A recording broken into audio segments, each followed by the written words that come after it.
السلام عليكم، ازيكم عاملين ايه؟ تعالوا مع بعض نشوف انا بصور وحصل لي ايه وانا بصور في وسط البلد. تعالوا نشوف كده. طبعا عدوا واستنيت لما عدوا. تعالوا مع بعض هنشوف الفنانة الجميلة احلام، وهي بتشتكي من جوزها ان بيهملها ازاي. تعالوا نشوف مع بعض. بس ممكن اشتكيكم من هذا الرجال اللي قاعد الحين برا ياكل في البلكونه. شنو؟ انت اول شيء من وين لابسه؟ شو لابسه الشياكه هذه؟ ما اعلم شنو لابسه، انا اصلا لابسه بيجامتي مو لابسه شيء. تفضلي. يا مرحبا بالغاليه. ممكن اشتكيكم؟ الله شو هالمنظر الساحر. ممكن انا اي خلاص. شو هالنظاره الحلوه؟ واو شو هالمنظر الخطير.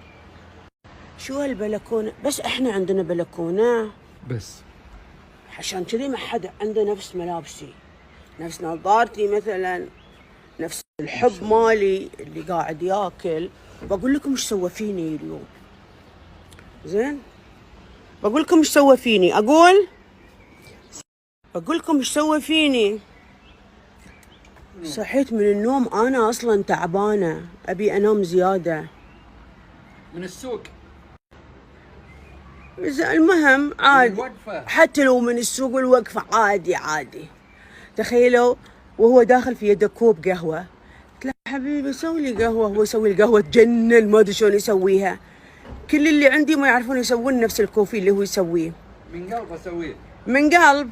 لكن يوم اعطيتني اياه ايش قلت لي؟ قلت له حطه على الطاوله حبيبي، حطه هنا على الطاوله. اللي يقول لي لا، ايش قلت لي؟ حطيته على يدك، قبضت لك اياه عشان غصب تقعدين. اي حركه بينكب عليك. تخيلوا عشان يوعيني. هذا اضطهاد لنا. الدلاعي انا خارجه من الشغل وقلت اصور فيديو كده واوريكم اللبس كمان. ان شاء الله هعمل لكم جوله كده في وسط البلد واللبس والاسعار. اقبل بقى نكمل مع بعض فيديو احلى. خلاص انا ما ابغى اتريق. خلاص طبعا تتريق صح؟ اي. قبل ما نبدأ بقى الفيديو التاني ما تنسوش اللايك والاشتراك في القناة عشان يوصل لكم مني كل جديد.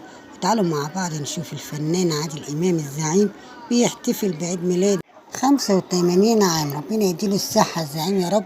وبيحتفل بعيد ميلاده مع لبلبة وغيرهم. يلا نشوف. سنة حلوة يا جميل، سنة حلوة يا جميل، سنة حلوة يا عادل، سنة حلوة يا جميل.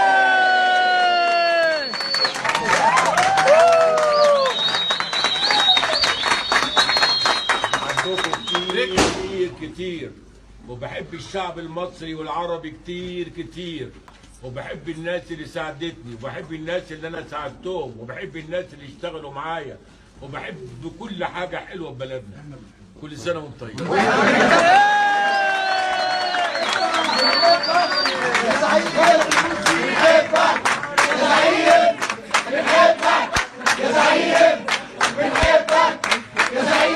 تعالوا مع بعض نشوف المطربة السورية الجميلة ميادة الحناوي صاحبة الأغنية الجميلة أنا بعشقك. تعالوا نشوف بتقول إيه وأصبحت شكلها إيه. فاكرينها كان شكلها إيه الأول؟ كانت جميلة جدا، ودلوقتي كبرت بقى والسن طبعا ربنا يديها الصحة يا رب. وكمان بتشتكي بنتك. هي قالت أنا مطربة سوريا الأولى. ما أظنش، هي كانت إنسانة محترمة جدا وربنا يديها الصحة يا رب. وهي فعلا كانت فنانة جميلة وكانت أغانيها جميلة. أغنية أنا بعشقك وغيرها. تعالوا نشوف مع بعض. مطربة سوريا الأولى، حضرتك قلت إنه أنت ففي أشخاص جربوا يصطادوا بالمي العكرة ويعملوا حزازيات.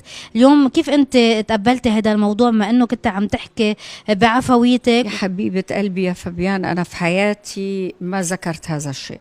هي أولا بصدق بقلك يعني. أصلا عيب أقول أنا مطربة سوريا الأولى. يعني الناس هي اللي بتحكم الحقيقة إنه مين مطرب سوريا الأولى. أنا لا، ما ممكن ولا ممكن أقول هذه الكلمة يعني. فلا يقولوا لا يقولوا، أعوذ بالله. أتمنى يعجبكم الفيديو والأخبار عن الفنانين ميادة الحناوي وعادل إمام الزعيم والجميلة أحلام. يا رب يعجبكم الفيديو، ما تنسوش الاشتراك في القناة واللايك عشان يوصلكم مني كل جديد. وقولوا لي بتحبوا الأنواع دي من الفيديوهات، إن شاء الله أجيب لكم فيديوهات أكتر. السلام عليكم، باي باي.